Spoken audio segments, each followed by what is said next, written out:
이제 마지막 회 1회만 남겨두고 있는 드라마 마우스. 다들 볼 준비하고 계신가요? 후반부로 갈수록 떡밥풀이가 쉽게 되지 않아 답답했던 분들이 많으실 텐데요. 광칠삼 역시도 17회까진 욕하며 봤습니다. 하지만 18회, 19회에서는 엄청난 몰입감으로 시간 가는 줄 몰랐던 것 같은데요. 이렇게 보내기 아쉬울 정도의 드라마라 시즌2 혹시나 기대해봅니다.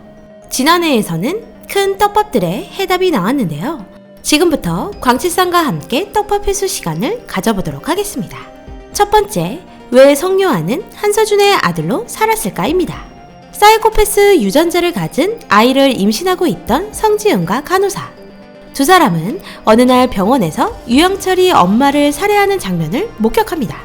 그날 이후 두려움에 떨고 있는 두 사람. 먼저 출산을 했던 성지은은 아이를 죽이기로 결심합니다.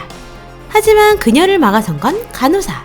두 사람은 그렇게 서로의 아이를 바꿔 키우다 행여 사이코패스 기질이 보인다면 망설임 없이 죽이자 약속합니다. 자신의 손으로 자신의 아이를 죽일 수 없었던 두 사람이기에 아이를 바꿨는데요. 하지만 그로 인해 성요한은 살인마의 아들로 크며 불행을 떠안게 되었죠. 가장 불쌍한 사람은 성요한 같네요. 두 번째, 재훈이는 어떻게 발음으로 살았을까? 발음의 진짜 살인의 시작은 언제일까입니다. 어린 시절 재훈은 간호사 엄마의 손에 키워졌습니다. 하지만 어린 시절부터 남달랐던 재훈. 그런 재훈은 갖은 사고를 많이 쳤는데요. 새아빠에게도 미움을 많이 받았던 재훈.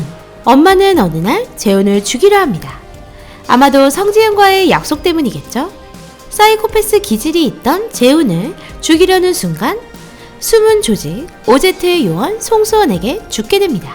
그리고 그 장면을 목격한 건 바로 재훈.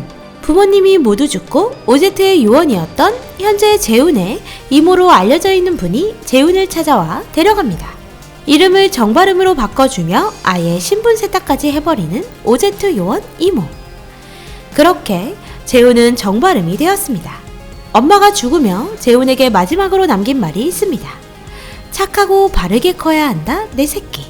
아마도 그로 인해 바르게 크기 위해 발음으로 정한 것 같네요. 그렇게 발음이가 된 재훈이는 자신의 가족을 죽인 송수호를 기억하고 있었는데요. 어느 날 정체 모를 사람에게 문자 한 통을 받게 됩니다. 바로 송수호가 있는 권투체육관. 그곳에 간 발음은 송수호를 한눈에 알아보고 결국 복수로 인해 살인 본능이 일어나게 됩니다. 그 이후 통제할 수 없을 정도로 살인 본능이 깨어난 발음. 앞가디가 다른 모습으로 살아가며 착한 모습의 발음을 자신의 진짜 모습이라 믿고 살았던 것 같습니다. 세 번째, OZ는 과연 무엇일까? OZ를 움직이게 하는 대표는 과연 누구인가? 입니다.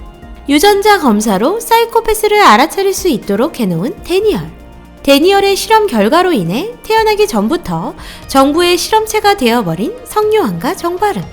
위험에 빠진 임신한 성지은을 구하기까지 하며 아이를 꼭 출산하라고 말을 했죠. 그건 바로 발음을 지키기 위해서입니다. 세상에 태어나 자신들이 감시하고 통제하에 움직이게 하기 위해서였던 것 같습니다. OZ의 멤버들은 가족 중 누군가 연쇄살인마 프레데터에게 죽임을 당한 피해자 가족이었는데요. 또한 위험해서였을까요? 체육특기생 특채도 있었네요. 그랬던 그들은 성요한과 발음을 집중 관찰하던 중 성요한이 프레데터가 아닌 1%의 천재라는 걸 알아차립니다. 그리고 발음은 프레데터라고 확신하며 그가 억누르고 있던 살인 본능을 일깨워주는데요. 여기서 성요한이 프레데터가 아님을 알면서도 왜 계속 관찰하고 있던 걸까요? 또한 왜 발음의 살인을 숨겨주며 계속 살인을 저지를 수 있도록 한 걸까요? 송수호에 대한 분노가 남아있던 발음에게 송수호 주소를 보내는가 하면 뇌 수술 이후 자신의 살인 본능을 거부하던 발음에게 저질렀던 살해 현장을 그대로 재현해 놓습니다. 또한 발음이 먹던 약이 두통을 완화해주는 약이 아닌 감정을 통제 못하게 하는 약이라는 사실까지 밝혀졌죠? 철저히 발음을 프레데터라 확신하고 프레데터로 귀여운 OZ. 또한 그런 모든 사람과 이를 통제하며 지시하는 대표가 드디어 공개되었는데요. 바로 청와대 비서실장인 최영신. 첫 해부터 심상치 않더니 역시나 그녀였네요. 그런 그녀를 데니얼은 최상위 프레데터라고 말했습니다. 그녀는 사실 사이코패스로 정의라는 이름 아래 오제트를 결성해 돕는다고 거짓을 말한 후 높은 직급인 자신을 대신해 살인을 저지를 누군가 필요했던 것일까요? 고무치에게도 정바름에게도 결국 정체를 들키게 된 최영신. 법의 심판을 받게 될지 아니면 자신이 괴물로 키운 프레데터 정바름에게 심판을 받게 될지가 20회에서 풀릴 것 같습니다. 마지막 네 번째, 최홍주의 정체는 왜 살아있으면서 부모님을 안 찾아갔을까입니다. 한서준에게 동생과 함께 납치당한 최홍주. 한서준은 자신의 살인을 도와 사람을 유인할 도구로 최홍주를 사용했었는데요. 그로 인해서일까요? 한서준은 의미심장한 말을 합니다. 자신과 같은 과라 말하는데 최홍주는 프레데터의 피가 흐르는 걸까요? 하지만 감정이 많이 느껴지는 걸 봐선 아닌 것 같습니다. 죽음의 문턱에서 많은 고민 끝에 두려워 동생을 놓고 나온 최홍주. 자신 때문에 동생이 죽었다 생각한 홍주는 부모님을 찾아갈 수 없었습니다. 멀리서 그저 지켜볼 수밖에 없었는데요. 홍주의 부모님은 바로 박두석 부부입니다. 자신의 아이가 없어졌던 걸 안 홍주가 병원으로 달려갔는데 아이를 구하기 위해 엄마가 죽을 위기에 처했습니다. 또한 아빠는 자신을 알아보지 못하고 아이를 데려가 미안하다 사과를 하며 어떠한 처벌도 받겠다 말을 합니다. 얼마나 마음이 찢어질까요? 그녀는 한서준에게 찾아가 아주 처절하게 복수를 하겠다 말을 합니다. 그건 아마도 셜록 홈즈 방송을 통해 한서준과 그의 아들 정바름의 정체까지 낱낱이 파헤쳐 공개할 것 같은데요. 그렇다면 수치심을 느낀 바름과 서준이 어떻게 나올지 궁금하네요. 마우스 20회에서는 무진 연쇄살인 사건의 진범과 오제트의 전말이 모두 공개될 예정입니다.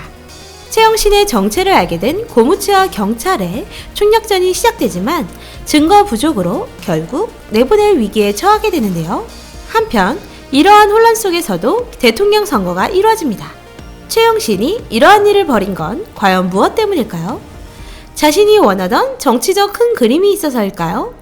아무 죄 없는 사람들을 오제트라는 이름으로 묶어 철저히 속이고 이용했던 건 아닐까요? 과연 어떻게 마무리될지 해피엔딩이 아닌 새드엔딩 필이 너무도 나서 걱정되긴 하는데요. 모두가 행복하게 마무리되면 좋겠네요. 광치썸은 수요일 드라마 마우스 마지막 회 리뷰로 다시 찾아뵙겠습니다. 오늘도 재밌게 보셨다면 좋아요, 구독 부탁드립니다.